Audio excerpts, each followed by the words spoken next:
নমস্কার,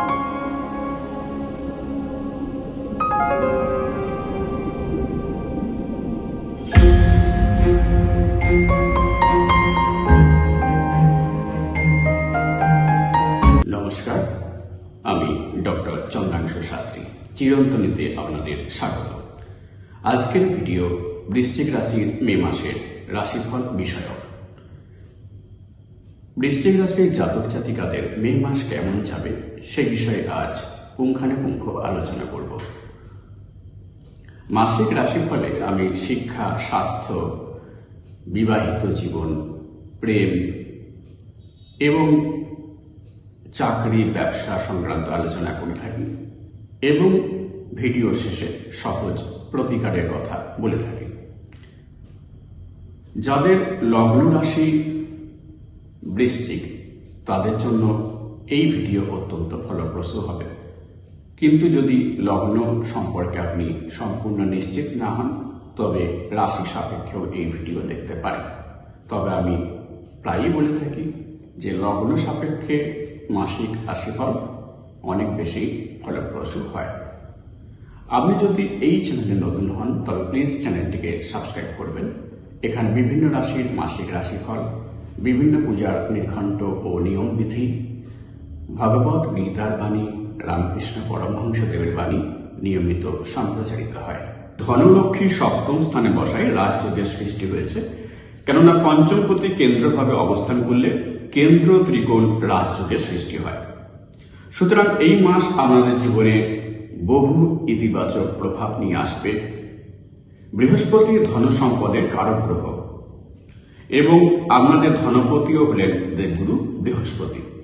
বৃহস্পতি আইডিয়াসের কারক গ্রহ, ক্রিয়েটিভিটির কারক গ্রহ, বৃহস্পতি এক্সপেনশনের কারক গ্রহ। বৃহস্পতি এক্সপেনশন ঘটায়। সুতরাং বৃহস্পতি আমাদের কেন্দ্রভাবে অবস্থান করায় জীবনের একটা নতুন অধ্যায় সূচিত হতে চলেছে। সপ্তম স্থানে বিবাহের ক্ষেত্রে বলা হয়, সপ্তম স্থানকে বিবাহের ক্ষেত্র হিসেবে বিবেচনা করা হয়। সপ্তম স্থানে বৃহস্পতির প্রভাবে বিবাহ যোগেরও সৃষ্টি হতে চলেছে। এবার দেখুন, আপনাদের লগ্নপতি মঙ্গল পঞ্চমে অবস্থিত রাহু ও বুধের সঙ্গে অবস্থান করছে। ফলে রাহুর সঙ্গে মঙ্গলের অবস্থানে কি হয়? অঙ্গারক যোগের সৃষ্টি হয়। অঙ্গারক যোগের ফলে আমাদের মধ্যে ক্রোধ দেখা দেবে, উত্তেজনা দেখা দেবে, তাড়াহুড়ো দেখা দেবে। এগুলোর উপর একটু নিয়ন্ত্রণ রাখলে ভালো হয়। যদি নিয়ন্ত্রণ রাখতে না পারেন সমূহ বিপদ ডেকে আনতে পারে। তবে এর একটা পজিটিভ রেজাল্ট আছে, আপনাদের ক্রিয়েটিভিটি অত্যন্ত বৃদ্ধি পাবে। 10 মে বুধ আপনাদের পঞ্চম ভাব থেকে ষষ্ঠ ভাবে প্রবেশ করবে। যাদের লিগ্যাল ইস্যু আটকে ছিল এক্ষেত্রে সমাধান হবে। বুধ ষষ্ঠ ভাবে এলে জীবনে গতি বৃদ্ধি করতে সক্ষম হয়। আটকে থাকা সমস্ত কাজে সম্পূর্ণতা আসে। তো এখানে একটা ব্যাপার দেখুন, বুধ আমাদের লাভপতি। লাভপতি বুধ এতদিন নিচস্থ ছিল, এরপর কি হল? মেষ রাশিতে নিচস্থ ভাব কেটে গেল। বুধ আপনাদের শুধু লাভপতি নয়, অষ্টমপতিও বটে। ষষ্ঠ স্থানে বুধ প্রবেশ করায় বিপরীত রাজযোগের সৃষ্টি হবে। রবির সঙ্গে অবস্থানের ফলে সরকারি কোনো কাজ যদি আটকে থাকে সেগুলি এখন সম্পূর্ণ হবে।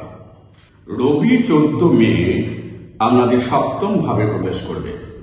রবি হলো আপনাদের দশমপতি। সপ্তম ভাব হলো দশমের দশম। সুতরাং সপ্তম ভাবে দশমপতি রবির গোচর আমাদের কর্মক্ষেত্রে প্রমোশন নিয়ে আসবে। রবি ধনপতি ও পঞ্চমপতি বৃহস্পতির সঙ্গে সহাবস্থান করবে। আপনাদের কেরিয়ারে গ্রোথ আসবে, অর্থাৎ প্রমোশন হবে এবং স্যালারিও বৃদ্ধি পাবে। শুক্রেরও রাশি পরিবর্তন ঘটবে এ মাসে। 19 মে শুক্র মেষ রাশি থেকে বৃষ রাশিতে প্রবেশ করবে, অর্থাৎ স্বক্ষেত্রে প্রবেশ করবে। শুক্র পঞ্চ মহাপুরুষ যোগ সৃষ্টি করবে, অর্থাৎ উচ্চকোটির রাজযোগের একটা। সুতরাং বুঝতেই পারছেন যে এ মাসে আপনাদের অগ্রগতির প্রকৃষ্ট সময়। অঙ্গারক যোগ সম্পর্কে বলবো, বুধ 10 মে যখন আপনাদের মীন রাশি অর্থাৎ পঞ্চম ঘর থেকে ষষ্ঠ ঘরে প্রবেশ করবে, তখন মঙ্গল ও রাহু যে অঙ্গারক যোগের সৃষ্টি করেছে সেটি আরো তীব্র হয়ে উঠবে। ফলে আপনাদের ক্রোধ, ওভার থিঙ্কিং, উত্তেজনা প্রবলভাবে বৃদ্ধি পাবে, ভুল ধারণা সৃষ্টি হবে, মানসিক চিন্তা বৃদ্ধি পাবে। এই মাস ব্যবসা ক্ষেত্রে ভীষণ লাভদায়ক হতে চলেছে। সপ্তম ভাবে অর্থাৎ ব্যবসা ক্ষেত্রে আপনাদের ধনপতি ও পঞ্চমপতি বৃহস্পতি অবস্থান করছে। রবি সপ্তমে 14 মের পরে অবস্থান করবে। আপনাদের সপ্তমপতি শুধু শুক্র 19শে মে প্রবেশ করলে সপ্তম স্থানে প্রবেশ করার পর ব্যবসার আরো শ্রীবৃদ্ধি ঘটবে। সুতরাং এই মাস ব্যবসার জন্য অত্যন্ত ভালো সময়। মে মাস ব্যবসা ক্ষেত্রে ভীষণ লাভদায়ক হতে চলেছে। সপ্তম ভাবে অর্থাৎ ব্যবসা ক্ষেত্রে আপনাদের ধনপতি ও পঞ্চমপতি বৃহস্পতি অবস্থান করছে। রবি সপ্তমে 14 মের পরে অবস্থান করবে। আপনাদের সপ্তমপতি শুক্র 19শে মে স্বক্ষেত্রে প্রবেশ করছে, অর্থাৎ সপ্তম স্থানে প্রবেশ করছে। সুতরাং এই মাস ব্যবসার জন্য অত্যন্ত ভালো সময়। লাভ অ্যান্ড রিলেশন, মাসের প্রথম দিকে নো কন্ট্যাক্ট সিচুয়েশন, তবে মাসের শেষের দিকে নতুন সম্পর্কের ক্ষেত্রে ভালো। রিলেশনশিপ ম্যারেজে পরিণত হবার সম্ভাবনা রয়েছে। ম্যারেজ লাইফ, দেখুন সপ্তমে বৃহস্পতি বিবাহ যোগ সৃষ্টি করে, কিন্তু সপ্তমে বৃহস্পতি বিবাহিত জীবনের পক্ষে কখনোই শুভকর নয়। বিবাহিত জীবনে সমস্যা নিয়ে আসে সপ্তমস্থ বৃহস্পতি, ফিজিক্যাল ইন্টিমেসিতে প্রবলেম নিয়ে আসে। এটা শুধু যে এই মাসের তা নয়, আগামী 1 বছর এই সিচুয়েশন থাকবে। 14 মে সপ্তম ভাবে রবি প্রবেশ করলে আরো নেতিবাচক প্রভাব সৃষ্টি হবে। রবি সপ্তমে কখনোই ভালো ফল দেয় না, ডিভোর্স নিয়ে আসে, বিবাহিত জীবনে ইগো নিয়ে আসে সপ্তমস্থ রবি। সুতরাং মাসের মাঝামাঝি থেকে প্রবলেম বৃদ্ধি পাবে দাম্পত্য জীবনের ক্ষেত্রে। দাম্পত্য জীবনে ইগো বৃদ্ধি পাবে, ধৈর্য ধরুন, নইলে কিন্তু সর্বনাশ হতে পারে। শিক্ষাক্ষেত্রে শিক্ষার্থীদের একটা উদাসীনতা দেখা দেবে। পূজা পাঠ করলে শিক্ষার প্রতি কনসেন্ট্রেশন বৃদ্ধি পাবে। তবে যারা জব খুঁজছেন তাদের পক্ষে এই মাস ভালো সময়, সুযোগ সুবিধা পাওয়া যাবে। স্বাস্থ্য, হরমোন উইকনেস, অ্যাক্সিডেন্টের সামান্য সম্ভাবনা রয়েছে।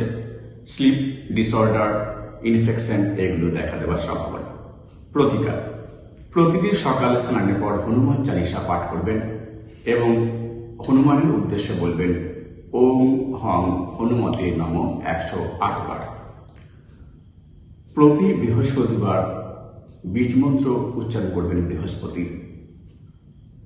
ওম ব্রিম বৃহস্পতি নমঃ 108 বার।